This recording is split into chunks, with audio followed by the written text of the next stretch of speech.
여러분과 여러분 사이를 가로막고 있던 잘못된 휘장을 다 찢어버리시기를 바랍니다. 주님께서 십자가에서 이미 다 찢어주셨습니다. 실패는 물러갔습니다. 허물은 다 사라졌습니다. 과거의 죄악은 이미 녹아졌습니다.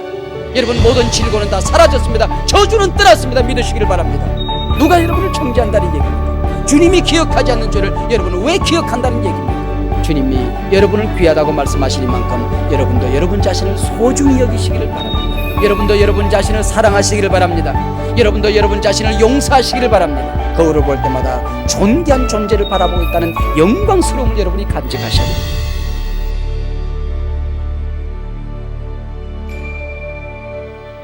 니코처 가찬 사키스의 최후의 유혹에 보면 가룟 유다가 예수님을 판 이유를 미화시키는 얘기가 거기 기록되어져 있습니다. 가룟 유다는 예수님께서 독립운동을 펼칠 기미가 전혀 보이지 않자 막다른 골목으로 몰고 갔다는 겁니다. 그래서 예수님을 죽음의 자리로 몰고 가면 예수님께서 십자가 위에서 기적을 베푸실 것이라 생각을 했다는 거지요. 예수님과 기적, 그것은 밀접한 관계가 있습니다. 병든 자를 바라볼 때마다 주님의 동정심이, 주님의 긍휼하심이 발동되어져 언제나 기적을 베푸셨습니다. 주님은 자연 우주 만물을 만드신 창조주로서 우주 만물을 다스리시는 자연의 기적을 행하셨습니다. 생명을 사랑하신 주님께서는 생명을 살리는 기적을 행하셨습니다. 예수님께서 십자가에 매달리는 이 순간에도 어리석은 인간들은 예수님으로부터 기적을 기대했던 것 같습니다. 그래서 많은 사람들이 만일 네가 하나님의 아들이든 자기를 구원하고 십자가에서 내려오라. 또 한 강도도 같은 얘기를 했습니다. 지금 십자가에서 내려올지어다. 그러면 우리가 믿겠다고 야유를 퍼부어 댔습니다. 예수님께서 과연 권능을 행하셔서 그 십자가에서 내려오셨다면 어떻게 되었을까? 손발에 못을 쑥쑥 뽑아버리고 가시관을 툴툴 털어버리고 하늘에 암행의사 출두를 내리셔서 하늘에서 불말을 타고는 천군 천사들이 시뻘건 불칼을 들고 쫙 구름을 타고 내려옵니다. 그리고 예수님께서 체조 선수처럼 삽분이 내려와서 몰랐지 탁 하고 이제 선단 말이에요. 아마 그러면은 뿔뿔이 흩어졌던 제자들이 다 내가 예수님의 제자라고 또 몰려들겠지요. 베드로는 시퍼런 칼을 뽑아들면서 로마 군인들하고 일전을 불사하겠다고 나섰을 겁니다. 더더구나 가룟 유다는 그것 보라고 내 작전이 맞아떨어지지 않았느냐고 그렇게 해서 아마 제법 거드름을 피웠을 것입니다. 물론 영화 따위에서는 이런 서릴과 연출이 있을 법한 얘기지요. 얼른 좁은 소견으로 그렇게 예수님이 하셨다라고 하면 수많은 사람들이 예수님은 과연 하나님의 아들이십니다. 위대하신 그리스도이십니다. 그 앞에 무릎을 꿇었을 것이라는 생각을 하게 됩니다. 그러나 예수님은 전혀 그렇게 하시지 않았습니다. 예수님은 어리석은 군중들 앞에 인기나 누리기 위해서 오신 분이 아니란 얘기죠. 그 정도의 인기는 요술사나 마술사도 얼마든지 누리던 인기였습니다. 예수님은 명예나 인기를 탐하기 위해서 오신 분이 아니라는 얘기입니다. 그렇게 했다라고 하면 이 땅에 교회는 없어졌을 것입니다. 이 땅에 구원받는 백성은 아무도 있을 수가 없었을 것입니다. 그럼에도 불구하고 예수님의 십자가 주변에는 몇 가지 소중한 기적들이 있었습니다. 3시간 동안 온 땅이 칠흑같이 어두워졌습니다. 이곳저곳에서 진동이 일어나기 시작을 했습니다. 바위가 터졌습니다. 무덤 문이 열려 잠자던 성도들이 부활하고 저들이 시내에 들어간 모습을 들춰내기도 했습니다. 바로 이 시간 예루살렘 성전에서는 성소의 휘장이 위에서부터 아래로 두 동강이가 나버리고 말았습니다. 쫙 찢어졌습니다. 여기 휘장이라고 하는 것은 성전에 들어가면 마당이 있고요. 그리고 문 열고 들어가면 성소가 있습니다. 이 성소 다음에 지성소가 있는데 이 지성소와 성소를 가를 때에 거기에 휘장을 늘여 놓았어요.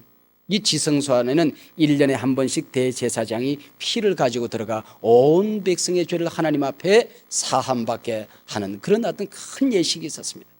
들어갈 때 2가지를 꼭 했는데 하나는 방울을 달고 들어갔어요.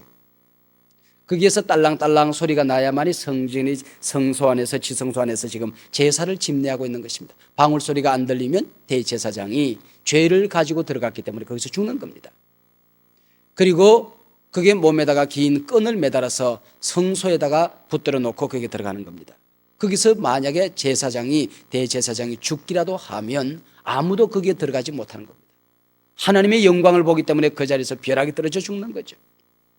그래서 끈을 가지고 지성소에서 죽은 대제사장을 끌고 나오기 위해서 끈을 밖에다가 내려놓는 겁니다. 이게 바로 성소를 가로막고 있는 휘장이라고 하는 것입니다. 하나님과 인간 사이를 가로막고 있는 이 휘장을 말하는 것입니다. 지금도 똑같이 예수를 믿는다 하고 하나님 아버지라고 부르는 다른 종교에 가서 보면 하나님을 직접 만나지 못하고 휘장을 가리워 놓고 거기에서 성직자한테 통해서 하나님을 만나는 그런 엉터리 종교를 믿는 사람이 있어요. 아마 눈에 보이는 하나님을 보고서 죄를 고백하고 그러면, 기도를 하고 그러면 아마 인간적인 생각으로는 시원한 맛도 있을 거예요. 구체적으로 손에 잡힐 겁니다. 우상입니다. 이러한 휘장이 예수님의 죽음으로 두 동강이가 나버렸단 말이죠. 예수께서 큰 소리를 지르시고 운명하시다. 이에 성소 휘장이 위로부터 아래까지 찢어져 둘이 되니라 그랬습니다. 이는 우선 예수님의 몸이 찢겨진 슬픔을 얘기하는 것입니다. 이 성소 지성소의 주인 되시는 예수님께서 고통당하시고 몸이 찢겨지는 이 슬픈 순간에 성소 휘장이 견딜 수가 없어서 위에서부터 아래까지 쫙 찢어지는 것입니다. 성경에 보면 슬픔이 있을 때에 옷을 찢는 예식이 있었습니다. 주님의 몸이 찢겨지는 이 아픈 고통의 순간에 성소의 주인이 되시는 예수님께서 고난당하시는 나의 하나님 어찌하여 나를 버리시나이까, 내가 목마르다 다 이루었다 부르짖는 그 순간을 차마 견딜 수 없어서 성소의 휘장이 찢겨지게 된 것입니다. 이 성소의 휘장은 언제부터 생겼는가? 인간이 범죄함으로 말미암아 나무 그늘 밑에 숨었어요. 하나님과 인간 사이에 휘장이 널리어지게 된 것입니다. 인간은 그때부터 나뭇 잎사귀로 옷을 만들어 입었습니다. 자기와 자기를 속이기 시작을 했습니다. 이때부터 나와 나 사이에 성소의 휘장이 널리어지게 된 것입니다. 너 왜 선악과 땀 먹었느냐 물었더니 당신이 만들어준 여인이 먹으라고 그래서 먹었습니다. 사람과 사람 사이에 휘장이 늘려지게 된 것입니다. 그래서 여기 찢겨진 휘장은 하나님과 우리 사이에 허물어진 담을 의미하고 있습니다. 범죄한 인간은 하나님을 만나기 위해서는 매일같이 양을 잡아 피를 뿌림으로 말미암아 하나님께 나아갈 수가 있었습니다. 이제 예수님께서 피 흘려 죽으심으로 말미암아 이제는 우리는 양을 잡을 필요가 없습니다. 성소의 휘장이 찢어짐으로 말미암아 양을 통하여 우리는 하나님께 나가는 것이 아니고 하나님 그분을 직접 만나 뵐 수 있는 영광을 가지게 되었다고 하는 것이죠. 너희가 하나님의 성전인 것과 하나님의 성령이 너희 안에 거하시는 줄 너희가 알지 못하였느냐. 우리 성령님께서는, 우리 하나님께서는 솔로몬 성전도 추하고 더러워서 거기 계실 수가 없었습니다. 그런데 그 예수님께서, 하나님께서 내 안에 계시겠다고 해요. 얼마나 두려운 일인지 모릅니다. 여러분, 내 속에 얼마나 냄새가 납니까? 미워함과 원망과 갈등과 음행과 더러움과 시기, 질투, 방종, 방만, 더러운 먼지들이 내 심령 속에 가득히 들으면서 불구하고 주님께서 내 안에 계시겠다고 지금 말씀하십니다. 솔로몬 그 성전, 그 화려한 성전에도 너무 좁아서 추워서 계실 수 없던 그분이 내 안에 계시겠다고 말씀하시는 거예요. 어떻게 이것이 가능한 것입니까? 바로 성소의 휘장이 찢어짐으로 말미암아, 그분이 우리의 모든 허물을 다 덮어주심으로 말미암아 이것이 가능해지게 된 것이죠. 양계장을 하는 어떤 장로님의 수기에 보면 그런 얘기가 나옵니다. 아버지, 할아버지 때부터 이분은 양계장을 하시는 분입니다. 근데 한 번은 아침에 닭 모이를 주러 갔더니 닭이 가운데서 한 마리 피를 철철 흘리고 포덕거리고 있단 말이죠. 그래서 깜짝 놀라 들어가 보았더니 닭을 했더니 그 닭 날개 밑에서 노란 병아리들이 수없이 빽빽빽빽빽빽빽 하고 기나오는 거 아니겠습니까? 자세히 봤더니 간밤에 쪽제비란 놈이 나타난 겁니다. 그 쪽제비라는 놈이 나타나가지고 병아리를 잡아먹으려고 하니까 병아리들 품속에 다 품고는 쪽제비하고 싸우는 겁니다. 그 연약한 암탉이 쪽제비하고 싸우다가 날개가 찢겨지고 목에 찢겨져 피가 나고 꽁지가 빠지고 다리가 물려서 다리가 떨어져 나가고 그러면서도 끝까지 그 병아리를 지키는 그 암탉, 새벽까지 지키다가 그리고 자기는 피를 흘리고 마지막 숨을 거두기 위해서 퍼덕거리고 있는 모습을 본 것입니다. 그 모습을 보는 순간 장로님은 울음이 활칵 터져 나오는 것입니다. 이 암탉이 병아리를 품에 안고 자기의 생명을 아끼지 않는 모습 속에서 예수님의 사랑을 본 것이죠. 그래서 미물 암탉을 키우는 게 그렇게 자랑스럽더랍니다. 그렇게 긍지가 있더랍니다. 예수 닮은 암탉을 내가 키우는구나 하는 생각을 했다는 거죠. 예수님께서 우리를 다 덮어주시는 이 사건이, 바로 우리의 모든 죄를 다 덮어주시는 사건이 이 성소 휘장이 찢어지고 당신의 몸이 찢어지는 이 사건이라고 하는 것입니다. 근데 여러분, 성소 휘장이 위에서 중간쯤 찢어져 오다가 끝난 게 아니에요.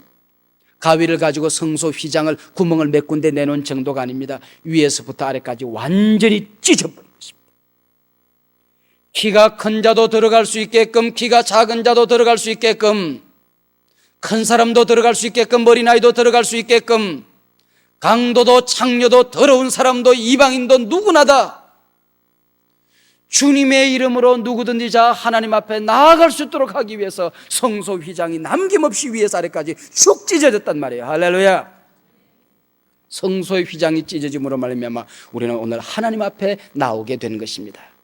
하나님의 이름을 부르면 하나님께서 내가 여기 있다 즉각적으로 응답해 주실 줄로 믿습니다. 이게 얼마나 큰 영광입니까? 여러분, 성소 휘장이 찢어진 사건은 간단한 사건이 아니란 말이에요. 두 번째 찢어진 휘장은 나와 나를 가로막고 있던 담을 흘러버리는 것입니다. 여러분, 우리가 예수를 믿었다고 하지만 정죄의식이 얼마나 많이 있습니까? 과거에 입은 상처 때문에 허우적거리고 살아가는 사람들은 얼마나 많이 있습니까? 저는 간밤에 하나님 예수님께서 70번씩 7번이라도 용서해라, 우리에게 무리한 요구를 한다고 생각했어요. 그리고 똑같은 죄를 짓고 또 짓고 또 짓고 또 지으면 얌통머리가 없어서, 체면이 없어서, 가정스러워서 하나님 앞에 기도할 수 없다고 생각했어요. 그러나 그 말씀을 70번씩 7번이라도 용서하는 주님 앞에 나는 물었어요. 주님, 제가 똑같은 죄를 짓고 한 번, 두 번, 세 번, 10번 주님 앞에 반복적으로 가정스러운 얼굴을 하고 주님 용서를 구할 때 주님은 내 죄를 용서해 주시는 것입니까? 주님께서 그럼 그렇고 말고 언제든지 네가 1000번, 10,000번 범죄하고 내 앞에 돌아오기만 하면 나는 너의 모든 허물을 덮기를 원하노라, 씻기를 원하노라, 용서하기를 원하노라, 이미 다 너희를 용서했노라 말씀하십니다. 주님은요, 한번 우리가 지은 죄를 기억도 하지 않겠다고 그랬어요. 490번 똑같은 죄를 짓고 똑같이 나와서 주님 앞에 회개하면 가정스러워서 아마 역겨워서 쳐다보기도 싫을 거예요. 근데 하나님은 한번 회개하면 하나님은 철저하게 모든 것을 다 알고 계시는 분이십니다. 컴퓨터에 비할 바가 못 됩니다. 그런데 한번 회개하고 용서해버리면 그 죄를 하나님은 진짜 기억을 하지 않으시는 분이십니다. 우리 인간은 기억을 안 하고 싶어도 못된 것은 자꾸 기억이 돼요. 근데 하나님은 한 번 용서하면 기억하지 않는 분이십니다. 459번을 주님 앞에 찾아 나와서 용서를 구하고 460번째 주님 앞에 나와서 주님 용서해 주세요 그랬다고 합시다. 그러면 주님께서 하나님, 나는 체면이 없어요. 459번 내가 똑같은 죄를 주님 앞에 회개했어요. 그러나 주님은 글쎄 그런 적이 있었냐? 나는 기억이 안 되는데. 하나님은 기억도 하지 않는다고 그랬어요.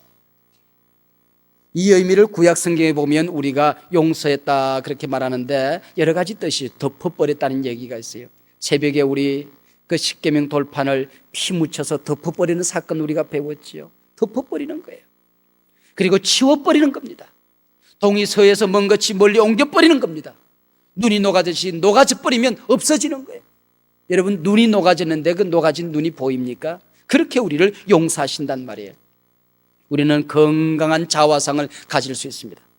성소의 휘장이 찢어짐으로 말미암아 얼룩졌던 과가 다 씻겨졌습니다. 여러분의 상처가 다 치료받았습니다. 더러움이 정결하게 되었습니다. 거룩하게 되었습니다. 깨끗하게 되었습니다. 실패는 물러갔습니다. 믿으시기를 바랍니다. 우리에게 건강한 자화상을 가지게 되었단 말이에요. 옛날 수양대군이 술에 취하여 기생 하나를 덥석 끌어안으려겠습니다. 그때 기생이 하는 얘기가 영특해서 하는 말이 당신이 안아야 될 것은 천박한 기생년이 아니요 폐하께서는 삼천리 금수강산 온 민중들을 품에 안아야 될 사람이요. 정신이 번쩍 들고 술이 깼습니다. 그래야 그가 임금 자리에 오르게 되는 것입니다. 인간의 행복과 불행은 자화상을 어떻게 가리냐에 따라 달려있는 것입니다. 성공과 실패는 이 휘장을 어떻게 처리하느냐에 따라 달려있게 되는 것입니다. 여러분과 여러분 사이를 가로막고 있던 잘못된 휘장을 다 찢어버리시기를 바랍니다. 주님께서 십자가에서 이미 다 찢어주셨습니다. 실패는 물러갔습니다. 허물은 다 사라졌습니다. 과거의 죄악은 이미 녹아졌습니다. 여러분, 모든 질고는 다 사라졌습니다. 저주는 떠났습니다. 믿으시기를 바랍니다. 우리 주 예수 그리스도 안에서 정죄의 정죄함이 결단코 있을 수 없습니다. 믿으시기를 바랍니다. 누가 여러분을 정죄한다는 얘기입니까? 주님이 기억하지 않는 죄를 여러분은 왜 기억한다는 얘기입니까? 주님이 여러분을 높여주시고 계십니다. 귀하다고 말씀하십니다. 주님이 여러분을 귀하다고 말씀하시니만큼 여러분도 여러분 자신을 소중히 여기시기를 바랍니다. 여러분도 여러분 자신을 사랑하시기를 바랍니다. 여러분도 여러분 자신을 용서하시기를 바랍니다. 거울을 볼 때마다 존귀한 존재를 바라보고 있다는 영광스러움을 여러분이 간직하셔야 됩니다. 그리고 성소 휘장은 사람과 사람 사이에 막힌 담을 허물어버립니다. 제가 가끔 철야에 기도할 때마다 하나님 앞에 그런 성경을 읽어줘요. 기도하기 전에 산을 옮길 만한 믿음을 가지라고. 그리고 마가복음 11장 24절 이하에 내가 너희에게 말하노니 무엇이든지 기도하고 구하는 것은 받은 줄로 믿어라. 그러면 너희에게 그대로 되리라. 그러면 교인들이 아멘 그래요. 근데 그 다음에 이어지는 말씀에 대해서는 곧잘 모르시더라고요. 기도할 때에 아무에게나 혐의가 있거든 용서해라. 그래야 하늘에 계신 너희 아버지도 너희 허물을 사하여 주시리라. 할렐루야. 이 성소 휘장이 찢어진 것은 이미 다른 사람을 다 용서하는 것입니다. 오늘 낮에 우리가 용서에 대한 설교를 들었지요. 여러분, 오늘 이 성찬 예식에 참여함으로 말미암아 하나님과 여러분 사이에 막혔던 모든 허물들이 다 벗겨지는 감격을 누리시기를 바랍니다. 기도가 안 되시는 분은 계십니까? 오늘 성찬 예식 이후에 하나님과 여러분 사이에 막혔던 담이 허물어져서 기도가 시원하게 열리게 될 줄로 믿습니다. 기도의 문이 열리지 않은 분이 계십니까? 벙어리 같은 입술이 터져서 기도의 능력을 받게 될 줄로 믿습니다. 하늘의 축복의 담이 꽉 막히는 분 계십니까? 이 성찬 예식에 참여함으로 말미암아 휘장이 찢겨져서 하늘 복된 문이 열려지게 될 줄로 믿습니다. 그리고 여러분 자신에 대해서 건강한 자화상을 가지지 못하신 분 계십니까? 여러분은 존귀한 존재로 거듭나는 시간이 될 줄로 믿습니다. 남편을 용서하지 못합니까? 아내를 사랑하지 못합니까?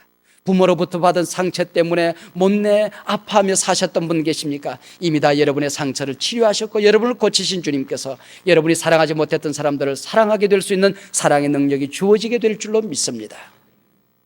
사랑하는 여러분, 오늘 이 거룩한 우리 고난주간을 맞이하면서 이 고난주일을 맞이하면서 이제 이 한 주간을 우리가 은혜 가운데 경건의 삶에 승리하고 부활의 영광을 우리가 맞이하기 전에 여러분을 거룩한 주님의 현존으로 여러분을 초대합니다.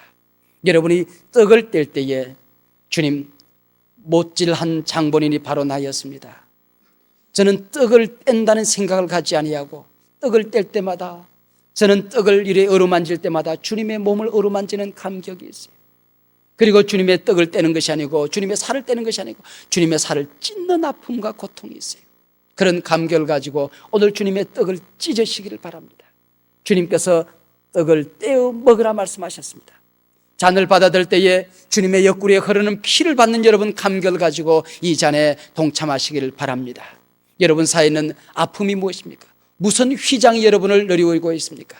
어떤 부정적인 어떤 비극적인 휘장이 여러분 앞을 가로막고 있습니까? 모두 다 그쳐지는 복된 시간이 될 줄로 믿습니다.